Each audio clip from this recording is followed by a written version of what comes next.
السلام علیکم ورحمت الله وبرکاته. ښه راغلاست زموږ یوټیوب چینل ته. خدای دې وکړي چې ټول به راته روغ او جوړ یاست. ګرانو محترمین ملګرو، زه ستاسو کشر افغاني مظلوم یار. دوستانو، په نننۍ ویډیو کې زه تاسو ته د واتساپ یو ډېر خوندور او په زړه پورې سیټینګ درښیم. هغه کوم سیټینګ دی دوستانو؟ که چیرې ستاسو د واتساپ د خط سایز ډېر کوچنی وي، سم نه معلومیږي، یا ډېر غټ وي، تاسو غواړئ چې هغه کوچنی کړئ. مطلب داسې موبایلان شته چې سکرین یې یا کوچني یا غټ وي، نو ډېر ملګرو ته په خط ویلو کې مشکل وي.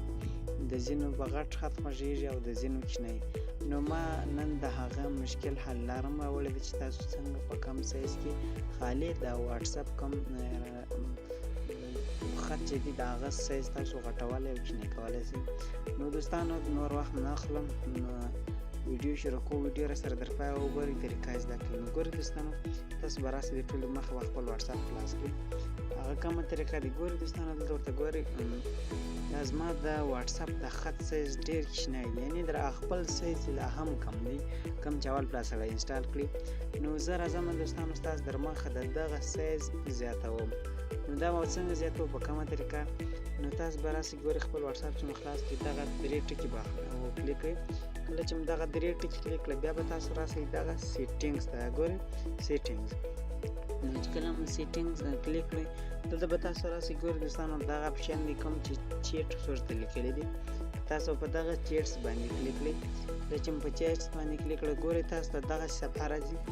نو دلته تاسو ته فونټس لیکلی دي، دا ګورئ دوستانو، فونټ سایز.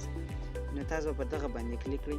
نو اوس له تاسو ته درې اپشنه درکوي چې په کم اپشن کې ستاسو خوښ دي. نو دوستانو، دغه وړوکی اپ سایز دی او دغه درمیانه دی، دغه فل غټ دی.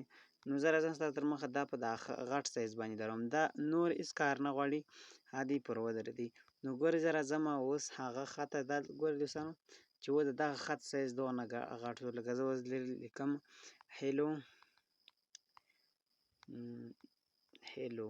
ګورئ دوستانو، ما هیلو ولیکئ. نو دلته د دې سایز دومره غټ معلومیږي، مخکې ډېر وړوکی و. لکه اوس لږ ګورئ دغه خط دی ښه غټ معلومیږي، هر څه تاسو ویلی شئ. دا ګورئ دوستانو چې بالکل د لرې ځای څخه معلومیږي، دا تاسو ویلی شئ.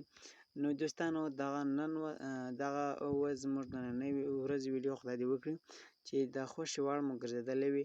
نو دوستانو، که مو ویډیو چېرې خوښ شوې وي، نو ویډیو ته ضرور لایک ورکړئ. ما ته اجازه راکړئ تر نورو ویډیوګانو پورې. وسلام، د الله په امان.